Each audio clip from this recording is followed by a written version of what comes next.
Genesis chapter 38. At that time, Judah left his brothers and went down to stay with a man of Adullam named Hira.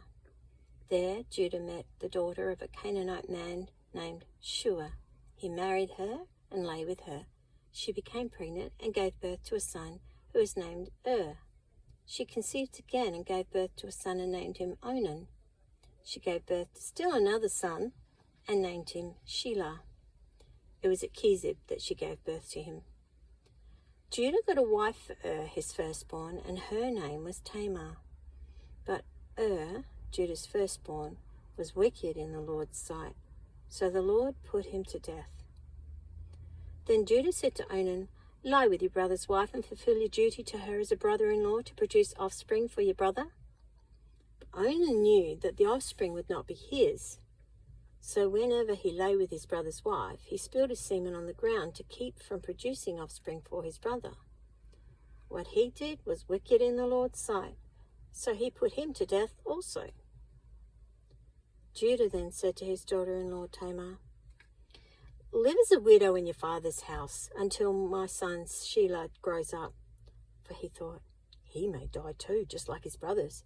So Tamar went to live in her father's house.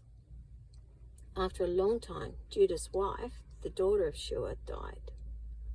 When Judah had recovered from his grief, he went up to Timnah to the men who were shearing his sheep, and his friend Hira the Adullamite went with him. When Tamar was told, "Your father-in-law is on his way to Timnah to shear his sheep," she took off her widow's clothes, covered herself with a veil to disguise herself, and then sat down at the entrance to Enaim, which is on the road to Timnah. For she saw that, though Shelah had now grown up, she had not been given to him as his wife. When Judah saw her, he thought she was a prostitute, for she had covered her face. Not realizing that she was his daughter-in-law, he went over to her by the roadside and said, "Come now, let me sleep with you." "And what will you give me to sleep with you?" she asked. "I'll send you a young goat from my flock," he said. "Will you give me something as a pledge until you send it?" she asked. He said, "What pledge should I give you?" "Your seal and its cord and the staff in your hand," she answered. So he gave them to her and slept with her, and she became pregnant by him. After she left, she took off her veil and put on her widow's clothes again. Meanwhile, Judah sent the young goat by his friend the Adullamite in order to get his pledge back from the woman, but he did not find her. He asked the men who lived there, "Where's the shrine prostitute who was beside the road at Enaim?" "There hasn't been any shrine prostitute here," they said. So he went back to Judah and said, "I didn't find her. Besides, the men who lived there said, 'There hasn't been any shrine prostitute here.'" Then Judah said, "Let her keep what she has, or we'll become a laughing stock. After all, I did send her this young goat, but you didn't find her." About 3 months later, Judah was told, "Your daughter-in-law Tamar is guilty of prostitution, and as a result, she is now pregnant." Judah said, "Bring her out and have her burned to death."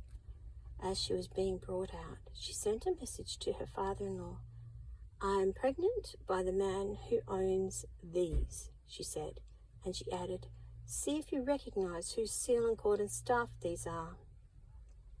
Judah recognized them and said, "She is more righteous than I, since I wouldn't give her to my son Shelah," and he did not sleep with her again. When the time came for her to give birth, there were twin boys in her womb. As she was giving birth, one of them put out his hand, so the midwife took a scarlet thread and tied it on his wrist and said, "This one came out first."